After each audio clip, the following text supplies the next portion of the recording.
Coming up on Network Africa.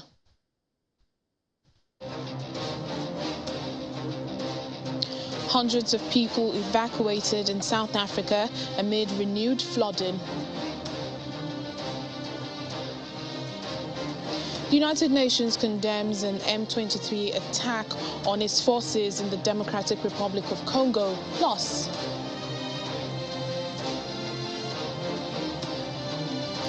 Uganda's president says his government won't control the high cost of living in the country.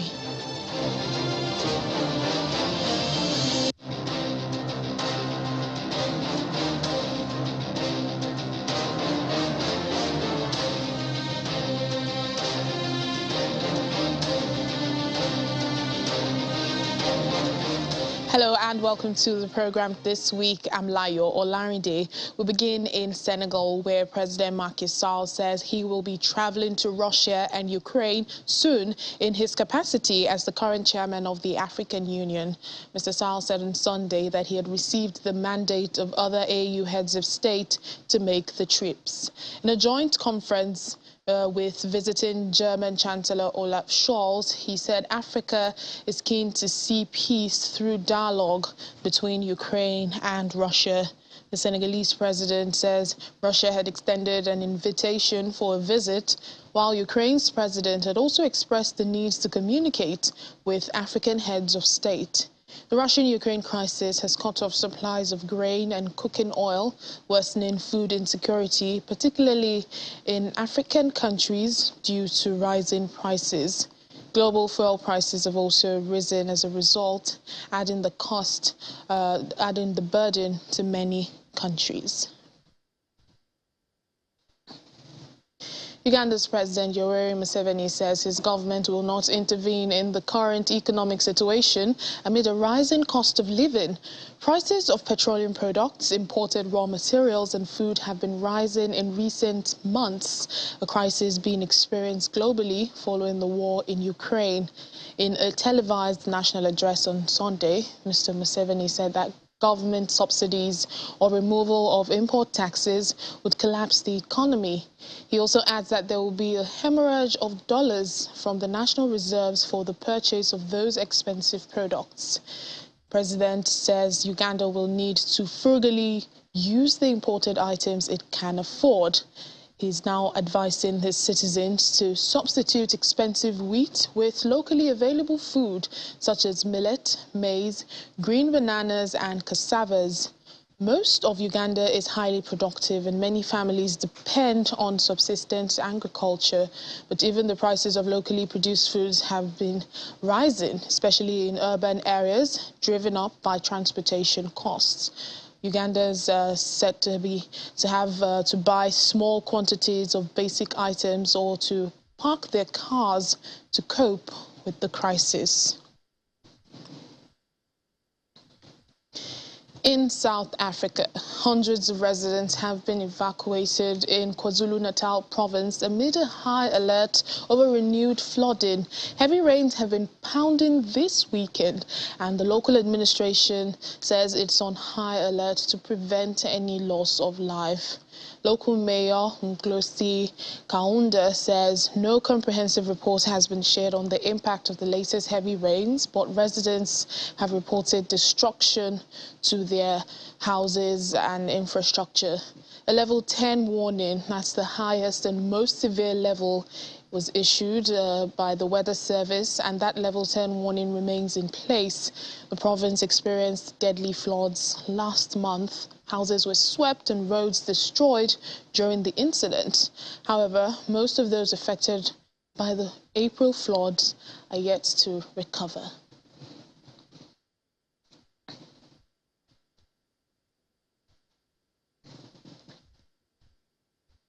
Well, joining us now is our South Africa Bureau Chief, Betty Dibia, for more discussions. Hello, Betty. Give us an update on the situation in KwaZulu-Natal province at this time. Well, thank you, Layo. Good to see you. Well, we've seen the Premier, who was among those evacuated from their homes. That's Sihle Zigalala, who has been going to areas he called high risk zones, and his office has sent out warnings too to people, but they're still assessing the extent of damage, in the affected areas.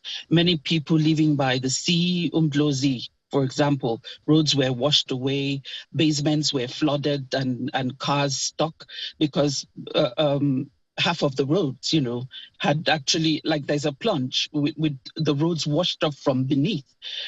So these.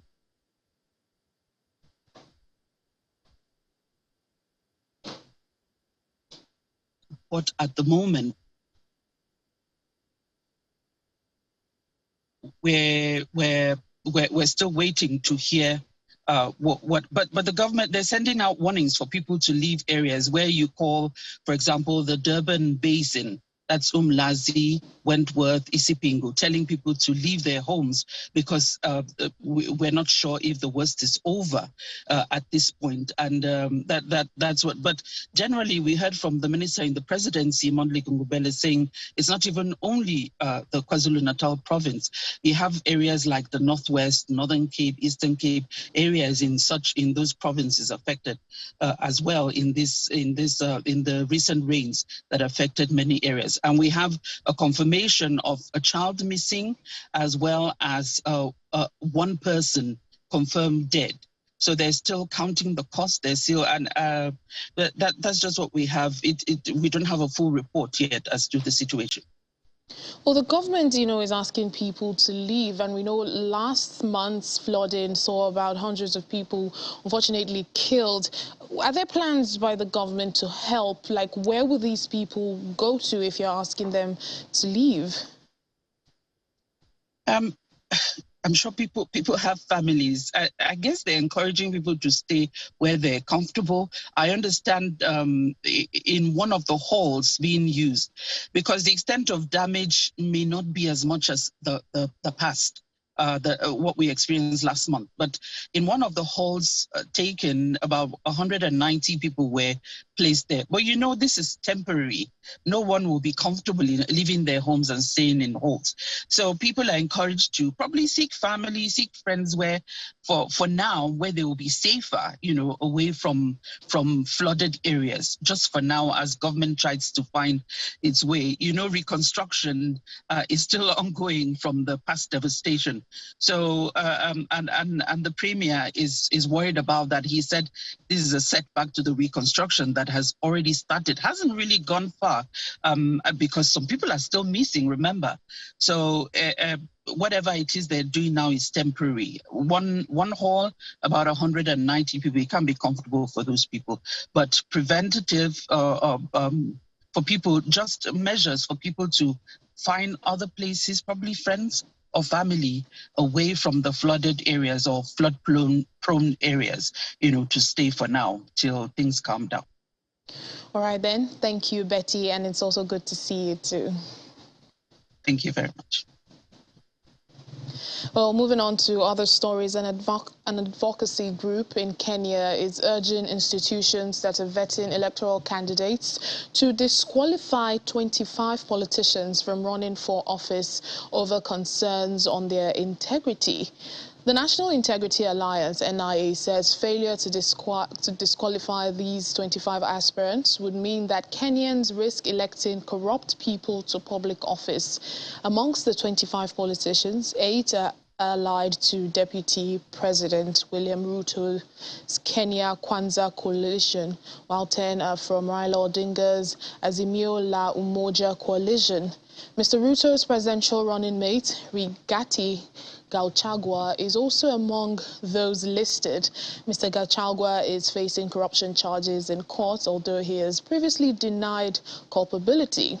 Chapter 6 of Kenya's constitution stipulates that people whose conduct is deemed as dishonorable or detrimental to public confidence and integrity should be barred from holding public office. To health matters now. Kenyan President Uhuru Kenyatta is urging purchasing organizations to prioritize their procurement of locally manufactured health products. Mr. Kenyatta, whose country is on the WHO Executive Board, spoke at Geneva's first in-person health assembly since the start of the COVID-19 global crisis. Addressing the World Health Assembly, President Kenyatta praised the World Health Organization chief, Dr. Tedros Ghebreyesus, for his leadership during one of the WHO's most challenging periods amid the coronavirus pandemic. Greater vaccine and medicinal equality is also strongly advised by Dr. Tedros throughout the pandemic. In the meantime, WHO Chief Dr. Tedros Ghebreyesus says that the UN Health Agency must be at the center of a global healthcare system while also acknowledging the need for internal reforms. He stresses that the pandemic has demonstrated why the world needs a health body like the WHO, but also that the world needs a stronger, empowered and sustainable financed WHO. He also adds that the world remains unprepared for another pandemic. The fifth priority is performing by building a stronger WHO that delivers results and is reinforced to play its leading role in global health. The pandemic has demonstrated why the world needs WHO, but also why the world needs a stronger, empowered and sustainably financed WHO. Many of you have said it even more eloquently, and thank you so much for that. And I welcome the recommendations of the Working Group on Sustainable Financing to increase assessed contributions to 50% of the core budget over the next decade. A pharmaceutical company in Tunisia, Medis Laboratories, has created and manufactured a first biosimilar insulin in the country. This is expected to help treat type 1 diabetes in the country. This is coming as Tunisians are suffering shortages of grains, medicine and sugar as a foretaste, according to some economists, saying this is a foretaste of a rapidly looming public finance crisis that looks increasingly difficult to avert. Tunisian Medis Laboratories said it's manufacturing the first biosimilar substitute for insulin in the country for the treatment of type 1 diabetes. Manufacturers say this locally manufactured biosimilar drug opens new horizons for patients due to its availability and its affordable price. Priced at 17 dinars, its cost is 40% less than available imported treatments. These patients' lives will change with this biosimilar alternative because it is locally made and will be readily available. We produce the reserve to secure our needs for a period of up to 3 months to avoid the problems of shortages of imported medicines that we witnessed in the last period.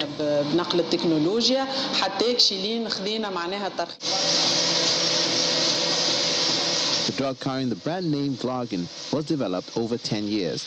It is fully manufactured and quality controlled in Tunisia. The company is now working on developing another treatment for patients with type 2 diabetes. At pharmacies, some centrally bought medicine, including for diabetes and heart condition, are no longer available. Still ahead on the program. The African Development Bank 2022 Summit opens in Accra, Ghana. More details in a moment. Please stay with us. Welcome back to the program. Authorities in Ethiopia's northern Amhara region say they have arrested over 4,500 individuals, including a former army commander. The arrest is said to be part of an operation to enforce law and order that was announced last week. The region's security office head says that those arrested are suspected of spreading lawlessness in the region. Among them is Brigadier General Tefera Mamo, a former commander of the Amhara Special Forces, allied with the army in the fight against the Tigrayan forces. He has been critical of the government after he was removed from his position in February. At least 5 journalists are also said to have been arrested in the region, with 2 other television commentators that have been critical of the government. Critics say the arrests are attempts to silence dissenting voices in the nation. The United Nations force in Eastern Democratic Republic of Congo is condemning attacks against it by M23 rebels and is urging them to immediately cease hostilities. In a statement, the UN acknowledged the courage and determination of its forces who responded to the attacks. The M23 rebels accused the UN forces of plotting with government and local militia groups to, quote, to stage simultaneous attacks against them. Heavy fighting on Sunday and also Monday morning in Rutshuru territory of North Kivu pushed thousands of civilians to flee their homes, with others running to Uganda.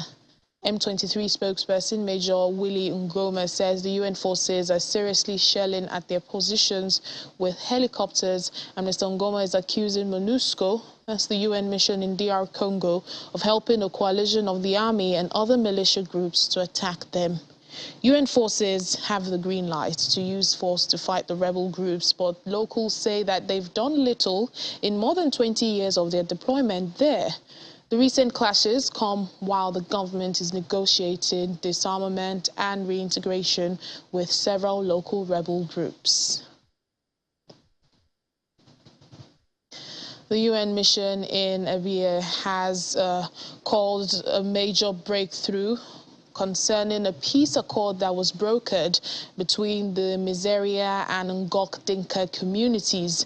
UN spokesperson Stephen Dujarric said the leaders of these 2 communities have reiterated their commitment to achieving lasting peace in the Abay area and to dialogue to protect people, livestock and their properties. The UN mission there has, in what it calls a major breakthrough, brokered a peace between the Miseria and Ngok Dinka communities. The leaders of the 2 communities have reiterated their commitment to achieving lasting peace in the Abia area and to dialogue to protect people, livestock and property. They also called on the UN mission to enable continued dialogue between communities to find a sustainable solution to the Abia issue, and also for the mission to continue to protect civilians in the area. The accord was signed at the end of a 3-day peace conference facilitated by the UN mission, and that took place in Entebbe in Uganda. The Special Envoy for the Horn of Africa, Hannah Tete, pledged to continue working with key players to find a solution to the final status of Abia. Failure to open up the ports is a declaration of war on global food security. Now, that's according to the United Nations Food Chief David Beasley, who was speaking during a session at the World Economic Forum that's ongoing at Davos. Russia's decision to send its troops into Ukraine almost 3 months ago has prevented Ukraine from using its main ports on the Black and Azov Seas, and that's cut its grain exports this month by more than half compared to a year ago. The World Food Programme feeds about 125 million people around the world and buys 50% of its grain from Ukraine. Failure to open up the ports is a declaration of war on global food security. Right. It's that simple. If we can get the ports open, it doesn't solve the problem, but it begins to create stability of a volatile food market right now, combined with all these other issues that we're facing, which we could talk about all day long. It's a perfect storm within a perfect storm. And if we don't get the port of Odessa open, it's only going to compound our problems. Because we've got to get those fields back operational. We've got to get those silos full again, but they can't get the silos empty unless we get the ships flowing. It's critical, absolutely critical. Before Ukraine, I was already out there with a clarion call that we've got a world food crisis and we're facing the worst humanitarian crisis since World War II. Just when you think it couldn't get any worse over a year ago, you had Ethiopia, then you had Afghanistan, and then the breadbasket of the world. This now got the longest bread lines of the world. And so now, because of this crisis, we're taking food from the hungry to give to the starving. It's absolutely a crisis mode. What do you think is going to happen when you take a nation that normally grows enough food to feed 400 million people and you sideline that? What do you think is going to happen? And so you add the fuel costs, food costs, shipping costs. It's devastating to not just our operations, but to global food security. In the meantime, UN humanitarian agencies are warning that 18 million people in Africa's Sahel region face severe hunger in the next 3 months due to a combination of insecurity, the coronavirus pandemic, climate-induced shocks, and record-high food prices in the region. The situation is said to have reached alarming levels in Burkina Faso, Chad, Mali, and Niger, where people are predicted to experience emergency levels of food insecurity during the lean season between June and August. Up to 18 million people in Africa's Sahel region will face severe food insecurity over the next 3 months. And that's the highest number since 2014, according to our projections. To help people and meet their most urgent food needs and nutrition needs, we are releasing $30 million from the Central Emergency Response Fund for those 4 countries. That includes $6 million for Burkina Faso and $8 million each for Chad, Mali, and Niger. In the Sahel, 7.7 million children under the age of 5 are expected to suffer from malnutrition. 1.8 million are severely malnourished, and if aid operations are not scaled up, this number could reach 2.4 million by the end of this year. Needs are sky high, and resourcing was at rock bottom. This timely injection of funding from the United Nations Central Emergency Response Fund is a welcome relief that will help us to start up. But of course, additional resources will be required. Well, despite the warning from the UN, Africa will not have a food crisis, and that's according to the president of the African Development Bank, Dr. Akinwumi Adesina. Speaking in Accra, Ghana, on day 1 of the AFDB's annual meetings, he says amid the challenges posed by COVID-19, the climate crisis, and now the Russian invasion of Ukraine, Africa will not beg for food. Dr. Adesina says he is confident the AFDB will avert a food crisis on the continent with its 1.5 billion African Emergency Food Production Plan. The AFDB annual meeting is holding for the first time physically in 2 years from May the 23rd to 27th under the theme Achieving Climate Resilience and a Just Energy Transition.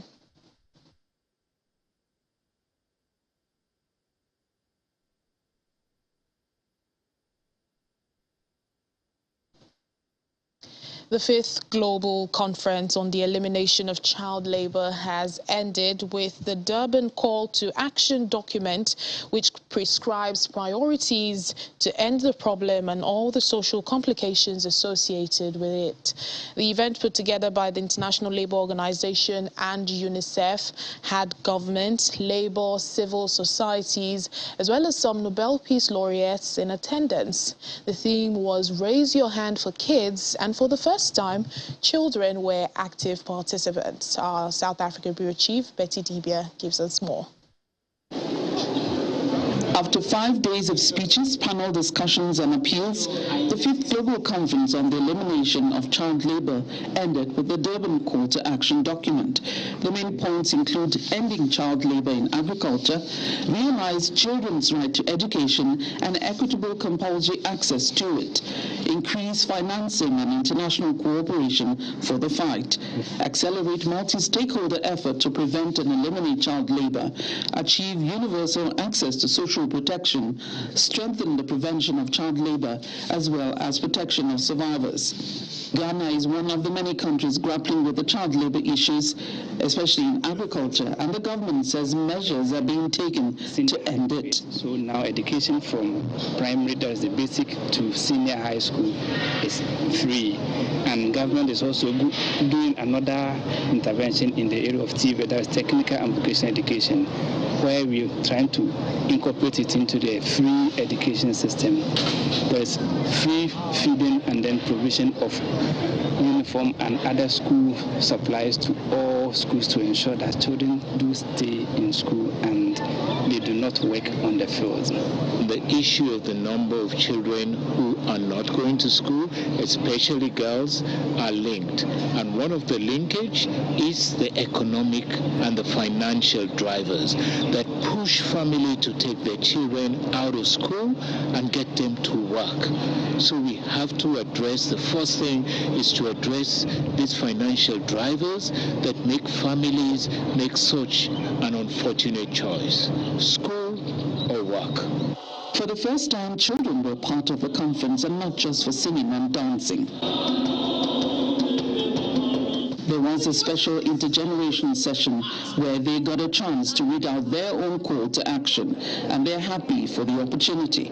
It is very, very pertinent that children are actually into it because, as it has been constantly said, you can never say anything about children without children themselves. It's better to hear it from the horse's mouth, because now if you start thinking for children, you are assuming, and assumptions are very, very wrong, and that's why we actually get to a point where we're missing the point. As long as we are going to say we must stop child labor, social protection mechanisms must be put first. They must know how I'm going to get my education, how am I going to get my basic needs, as long as how my life is going to continue after I stop working. I feel happy that the children are involved in this conference, because a lot of them panic and they have a lot of suffering, so they try maybe to find a solution. So the conference maybe can help to change the situation. According to the 2020 global estimates of child labor, 160 million boys and girls remain in child labor, and 112 million are in agriculture. Others are child combatants, among other jobs. From 2016 to 2020, child labor is said to have increased by 8.9 million, entirely among 5 to 11-year-olds. The UN said deadline to end child labor is 2025. Hopefully, things will change for the better in 3 years. From Johannesburg, South Africa, Betty Dibia, Channels Television News. And that's it on the program today. Thank you so much for watching. I'm Layo Olamide. Bye for now.